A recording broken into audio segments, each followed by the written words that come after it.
അങ്ങാടിപ്പുറം ഓരാടം പാലം മാനത്തുമംഗലം ബൈപ്പാസ് ഇത്തവണയും കടലാസിൽ മാത്രം ഒതുങ്ങുമോ?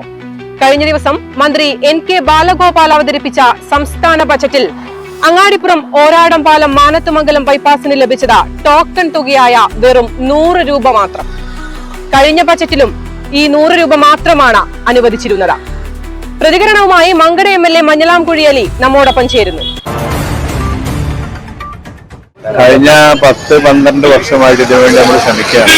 10 വർഷങ്ങൾക്ക് മുമ്പ് അന്നത്തെ നമ്മുടെ സ്പീക്കർ ശ്രീരാമകൃഷ്ണനും അദ്ദേഹത്തിന്റെ കൂടെയുള്ള കുറെ ആൾക്കാരെല്ലാവരും പോയി കളക്ടറേറ്റിൽ നിന്ന് പിന്നെ മീറ്റിംഗ് ഒക്കെ കൂടിയിട്ട് കളക്ടറുമായിട്ട് ബന്ധപ്പെട്ട് ഈ അടുത്ത വർഷം തന്നെ ആരംഭിക്കുന്നു പറഞ്ഞത്. അത് എത്രയോ വർഷങ്ങൾക്ക് മുമ്പാണ്.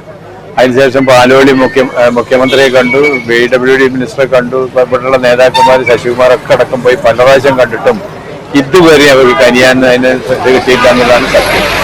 അത് പിന്നെ വളരെ വലിയ പ്രതീക്ഷയോടുകൂടി നമ്മളൊക്കെ കാത്തിരുന്ന് ഞാൻ എഴുതി കൊടുത്താണ് ഇപ്രാവശ്യം എന്ത് തന്നെ ആയാലും വെക്കണം എന്ന് പറഞ്ഞിട്ട്, പക്ഷേ വെച്ചില്ല.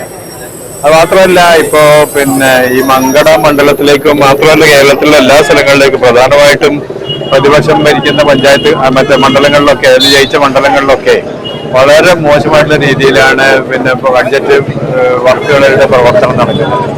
ഒരു സ്ഥലത്തും അത് ഫില്ല് ചെയ്യാൻ കഴിയുന്നില്ല. അതിന്റെ പ്രവർത്തനം ആരംഭിക്കുന്നതല്ലാതെ അല്ലെങ്കിൽ ആരംഭിക്കാൻ TS AS എന്നൊക്കെ പറഞ്ഞാൽ അങ്ങോട്ടും ഇങ്ങോട്ടും തട്ടാന്നല്ലാതെ കൃത്യമായിട്ട് അത് പൂർത്തീകരിക്കാൻ കഴിയാത്തൊരു വലിയ വിഷമം നമ്മൾ പിന്നെ അനുഭവിക്കുന്നുണ്ട്. ഇതിലേ നിവേദനം നിരവധി തവണ അങ്ങാടിപ്പുറത്തെ CPM നേതാക്കൾ കൊടുത്തിട്ടുണ്ട്. കഴിഞ്ഞ പ്രാവശ്യം കൊടുത്ത് ഇടയ്ക്കിടയ്ക്ക് കൊടുക്കാറുണ്ട്.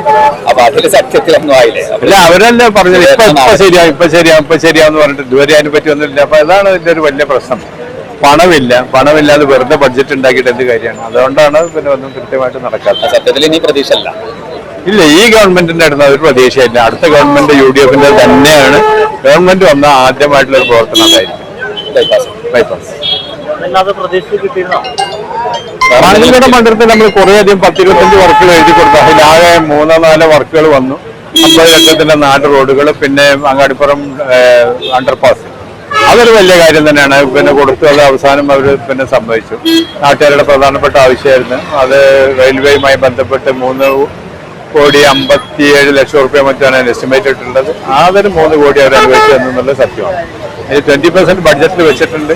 പക്ഷെ നടപ്പിലാക്കി ഇനി UDF ഗവൺമെന്റ് തന്നെ. അല്ല, ഒന്നും ഞാൻ അതായത് വെറുതെ പിന്നെ ഈ അവസാന കാലത്ത് വെറുതെ എന്തെങ്കിലും പറയുന്നത് ഞാൻ പ്രതീക്ഷിച്ചത്, അതും പറഞ്ഞില്ലല്ലോ. ഒന്നും നടന്നില്ല. തമാശയാണ്. ഒരു മായ ബഡ്ജറ്റാണ്. ഇതൊരിക്കലും നടക്കാൻ പോകുന്ന ബഡ്ജറ്റാണെന്ന് എല്ലാവർക്കും അറിയാം. നടപ്പിലാക്കാൻ അവർക്ക് കഴിയില്ല. അതിനുള്ള സാമ്പത്തിക ശേഷിയില്ല. സാമ്പത്തിക ശേഷി ഉണ്ടാക്കാനുള്ള ഒരു ശ്രമം അവർക്ക് കഴിയില്ല. അപ്പൊ അത് വെറുതെ ജനങ്ങളെ പറ്റിക്കാനുള്ള ഒരു കണ്ണുപൊടിയിടാനുള്ള ഒരു പദ്ധതി നല്ലതാവില്ല. നന്ദിയുണ്ട്. ഇന്നോളം എത്തിയ ഞങ്ങളുടെ ഈ സുവർണ യാത്രയിൽ നിങ്ങളുടെ ഓരോ ആഘോഷങ്ങൾക്കുമൊപ്പം ഞങ്ങളെയും ചേർത്ത് നിർത്തിയതിന്. Beauty Mark gold and diamonds, specially for U.